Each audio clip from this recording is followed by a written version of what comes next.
She disappeared without a word. No alarm, no search party. Weeks later, something was found. A stuffed Hello Kitty doll with a human skull hidden inside. This wasn't a horror movie. This was real. The story behind it? Unthinkable. And it starts with a girl named Fan Man-yee and a man who wanted to own her. The truth shall set you free. They say her ghost still lingers, small, quiet, and watching. It began not with screams, but with shadows. A teenager plagued by restless nights, unseen footsteps creaking across tile floors, a faceless woman drifting through her dreams, always, always beside a Hello Kitty doll that sat, motionless but somehow alive. In May of 1999, that 14-year-old girl stepped into the Yau Ma Tei police station in Hong Kong. Her face was pale, her eyes hollow, her voice a whisper. She said she was being haunted.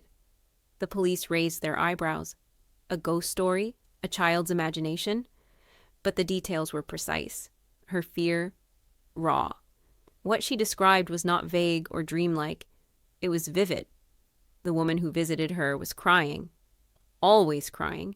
And always next to a Hello Kitty plush. The officers paused. Something about the way she spoke. The conviction in her tremble. It didn't feel like a story. They didn't know it yet, but they weren't dealing with a haunting. They were about to dig up something far darker.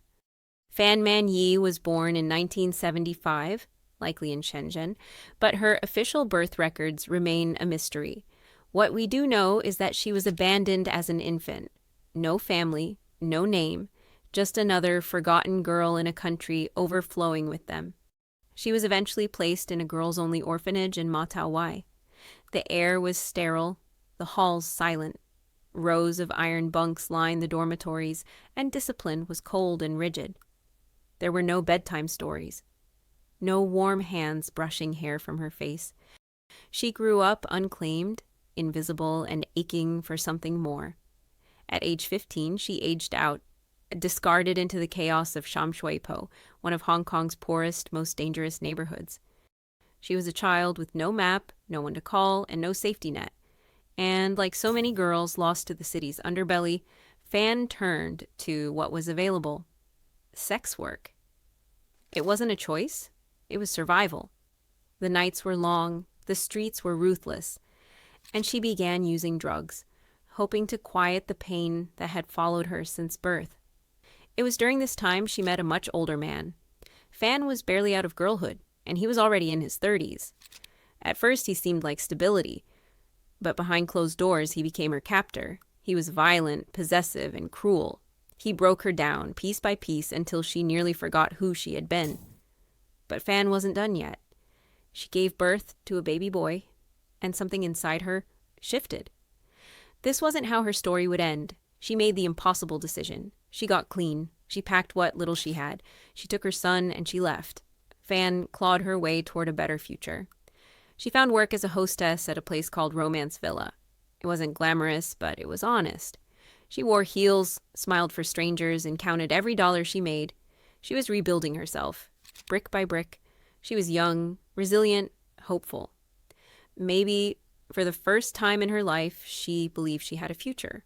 But someone else had been watching, and he didn't see a future for Fan Man-yee. He saw prey. At Romance Villa, Fan served a rotating door of clients. One of them stood out. Chan Manlock, a mid-level triad member with a reputation for flash and cruelty. He was nearly 2 decades older than her. He had money, power, and a violent streak that made others step aside. Chan became a regular. At first he was generous with his tips, polite even. But Fan was cautious. She had learned to spot danger dressed in silk. And her instincts were right. One night, in a moment of desperation, Fan took roughly 4,000 Hong Kong dollars from Chan's wallet, around $500, just enough to cover food and rent. Days later, overwhelmed with guilt and terrified of what might happen, she returned every cent to him. But it didn't matter. Chan wasn't interested in forgiveness. He demanded more. He insisted she now owed 10,000 Hong Kong dollars, well over $1,000, a sum Fan could never hope to pay. and Chon knew it. To him, this wasn't about money, it was about pride, power, control, and in his world, disrespect had a price. Instead of going to the police, Chon made a different choice. He would make an example out of her. He would make her suffer. It was March 17th, 1999. Fan thought the debt would hang over her like a shadow, but nothing could prepare her for that night. Chon wasn't alone. 2 men were with him, Leung Shing-cho and Leung Wai-lun, both younger, both willing to do whatever Chon ordered. They stormed into Fan's small apartment, where she lived with her son. The boy cried as they dragged his mother out, kicking and terrified. Neighbors later said they heard shouting, footsteps pounding down the hallway, and then silence. Fan was thrown into a waiting car. The city passed in a blur of streetlights and cigarette smoke. She must have known she wasn't going home. Every turn they made, every dark alley they passed, it felt like the world was closing in. They drove her to a grimy building in Simshatsui above a dingy toy shop, a place few people noticed, a place no one would think to look. Up a narrow staircase, through a locked door, Fan's nightmare began.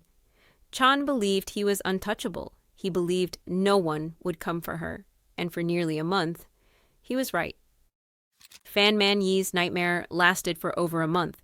From March 17th until mid-April of 1999, inside that small flat, time warped. The days dragged on endlessly, yet blurred together.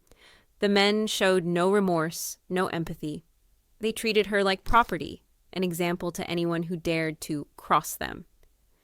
Witnesses later testified that Fan endured relentless physical and psychological torment. She was often beaten, hung up with wires, and used as a punching bag. She was starved and humiliated.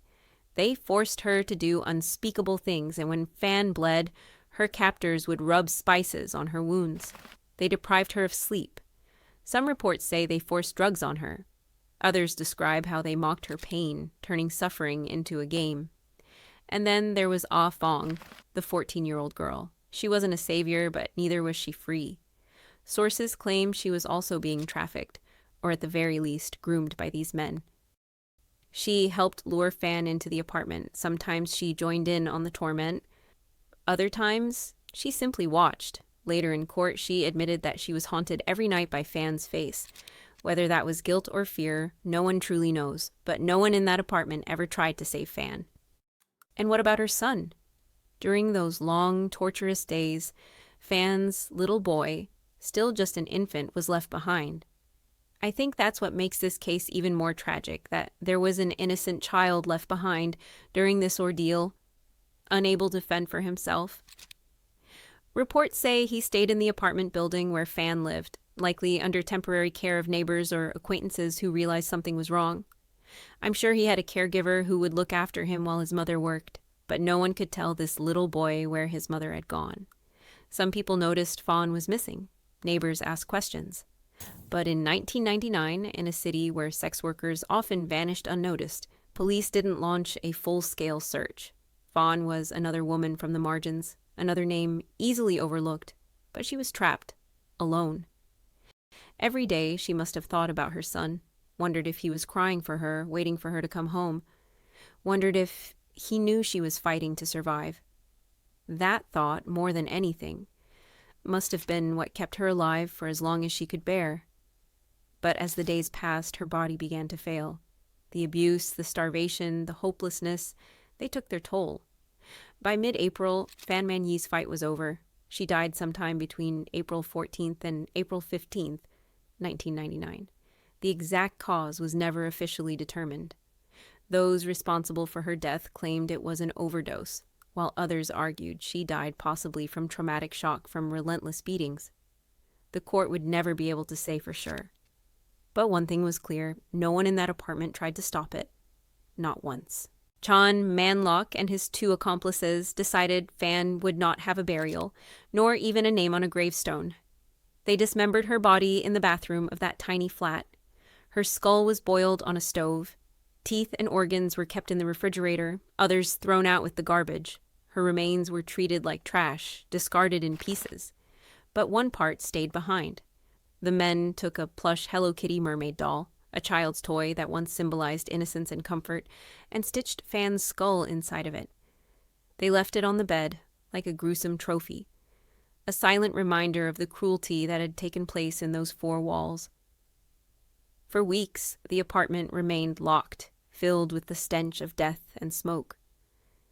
Outside, children passed by the toy shop below, never knowing what horror lay above their heads. Ah Fong, the 14-year-old girl who had been there through it all, later told police she couldn't sleep. Night after night, she said she saw Fan's ghost, crying at the foot of her bed. Whether this was guilt or a haunting, the visions consumed her.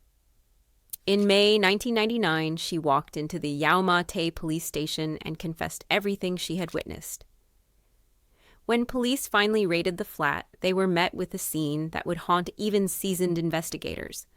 Bloodstains on walls, crude instruments of torture scattered on the floor, drug paraphernalia, filth, and that doll. The grotesque sight of a child's toy holding a human skull inside shocked even hardened officers. The men were arrested and brought to trial, but because investigators couldn't prove the exact cause of Fan's death, the three men escaped murder convictions. Instead, they were sentenced to life in prison for manslaughter, with the possibility of parole after 20 years. Ah Fong received immunity in exchange for her testimony. Judge Peter Nguyen described the case during sentencing as cruel, depraved, callous, brutal, and vicious. He said the acts committed were inhumane and beyond comprehension, leaving permanent scars on Hong Kong society. Fan's young son grew up without a mother, left only with questions. And the world learned her name only because of the cruelty of her final days. The Hello Kitty murder became a haunting reminder of how society failed her, from childhood to the very end. Fan Man-yee was more than the headlines, more than the horror that defined her last days. She was a child abandoned but not broken, a mother who fought to give her son a better life, a woman who deserved safety, dignity, and love. But she never got that chance. Society failed her, from the orphanage that left her invisible, to the streets that offered no escape, to the night she was dragged into that apartment and never came home. Today, her name is remembered because of tragedy, but it deserves to be remembered for her strength, for her fight to survive, to rebuild, to hope again.